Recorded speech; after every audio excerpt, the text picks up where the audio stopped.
भगवान की लीलाएं अनंत हैं, हरि अनंत, हरि कथा अनंता।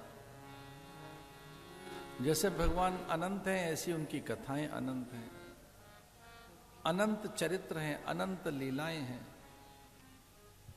युगों युगों की, एक युग की नहीं, कल्प कल्पांतरों की, कल्प भेद से न जाने कितनी कथाएं हैं।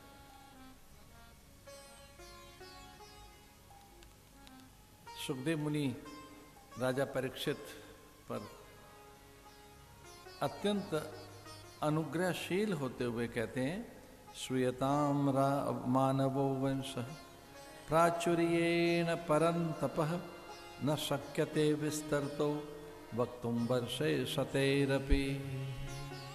हे राजन, श्रूयताम मानवो वंशः प्राचुर्येण परंतपः न शक्यते विस्तरतो वक्तुम वर्षै शतैरपि। न शक्यते वक्तुम, बड़ा कठिन है ये, विस्तरतो वक्तुम वर्षै शतैरपि।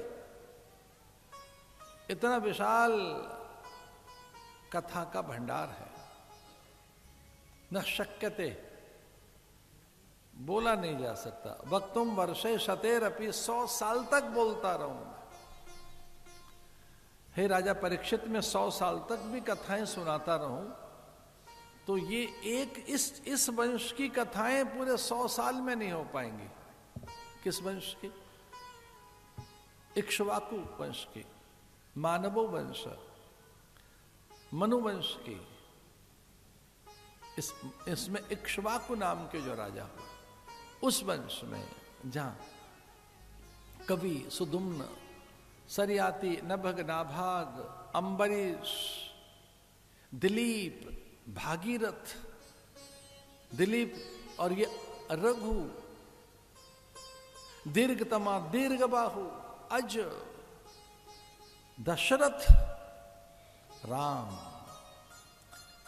राम के ही पूर्वजों की कथाएं सुनाई जाएं। वक्तुम वर्षे शतैरपि, 100 साल तो मुझे इसमें ही लग जाएंगे।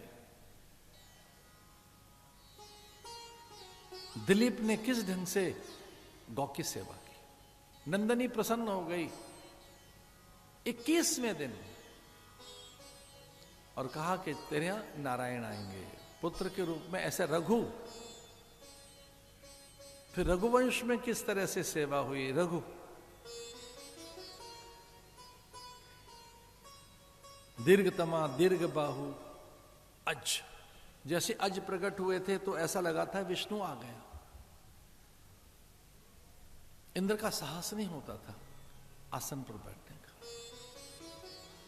अज को देखकर इंद्र भयभीत होते थे। वो संकल्प बल से ऐसे स्वर्ग में चले जाते तो इंद्र द्वार पर ही प्रणाम करके खड़ा हो जाता और वो कहता था ये आसन आपके योग्य है ही नहीं, तो मैं कौन सा आसन दूं आपको, किस आसन पर बैठाऊं? ये इंद्रासन है, ये आपके योग्य नहीं है। तो आसन कोई बड़ा है भी नहीं मेरे पास कि मैं आपको बिठाऊं कहां। शीश नवाकर खड़े हो जाते।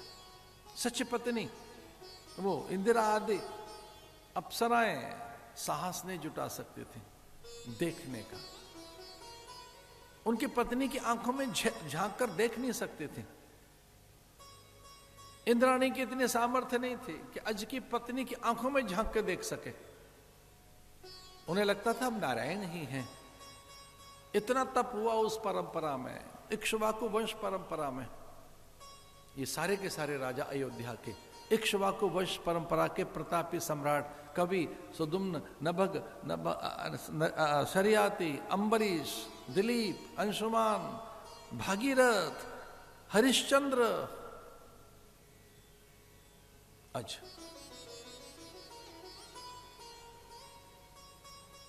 और फिर अज से दशरथ पैदा हुए। दशरथ भी जब स्वर्ग में जाते थे तो इंद्र हाथ जोड़कर खड़े हो जाते, अपना आसन दशरथ को देते। और एक बार तो गए नहीं दशरथ, अनेक बार गए स्वर्ग को सुरक्षा देने, वहां के उत्सवों में इंद्र कितने बार आमंत्रित करते, आइए।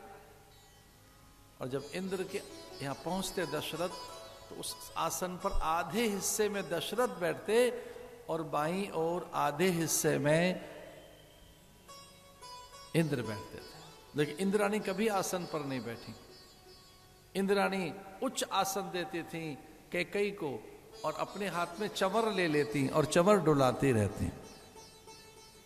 इतनी सामर्थ्य रही है मनुष्यों में, जप से, तप से, शील और संयम से, सदाचार से। बहुत बड़ा बल चरित्र का बल है, सदाचार का बल है, तप का बल बहुत बड़ा बल होता है। और फिर दशरथ ने भी ऐसे गुरु की आज्ञा से, लीजिए, भगवान का आह्वान किया तो राम आ गए।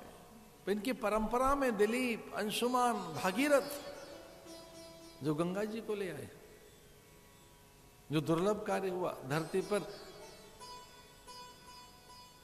सिंधु सागर आ गया अमृत का, गंगा अमृत है,